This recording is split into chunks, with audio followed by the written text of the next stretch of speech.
it's an interesting. The history of the track just is always fascinating to me. Yeah. Because sometimes it's its own worst enemy. Because when you look at as it progressed through the '80s, you still had pole day, which pole day was mini race day, and for a lot of people that was their race day because they could afford to get the ticket to go to pole day. But then when you had the IndyCar kart feud, pole day went away forever. Sadly, well, it kind of actually started going away a little before that because for years pole day had its appeal was how fast are they going to go? Yeah. And by the 90s, they had kind of started, it wasn't, even the early 90s, and the split happened in 96. But do you think that was because there weren't as many teams to make it as competitive, or what do you think? They were just, you reach a limit, and they're trying to slow them down. They were trying, they figured this is about as fast as, you got to remember, in the late 50s, engineers said that it was physically impossible for a car to average more than 150 miles an hour at the Indianapolis Motor. Physically impossible. 1962, Parnelli broke the 160 mile an hour barrier, broke the barrier, broke the 150 mile an hour barrier. In 15 years later, Tom Sneva in 1977 broke the 200 mile an hour barrier. And then in 1996, R.A. Lyondike went 237. Yeah. So, but that was the pole day kind of dropped off. Now, an interesting story about the pole day in 1977.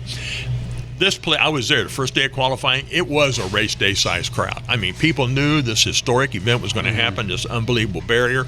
A couple people had broken it unofficially in practice, Gordon Johncock, Mario Andretti, but it didn't count till you did it in qualifying. Yeah. And so everybody figured it was going to be Tom Sneva because Sneva was driving for Roger Penske.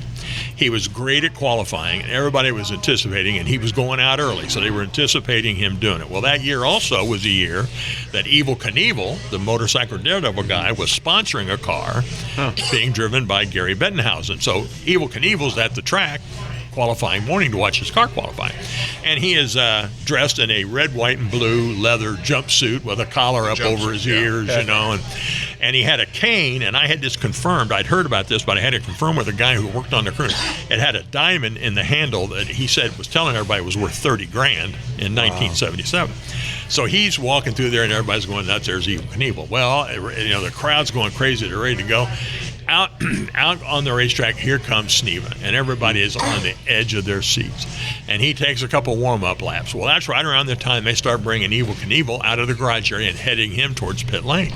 And he starts walking along, and all of a sudden, here comes Sneva, takes the green flag for the first lap, and he dives into turn number one, and everybody says, "Oh my goodness!" And Knievel's getting closer and closer and closer and closer to the pit lane.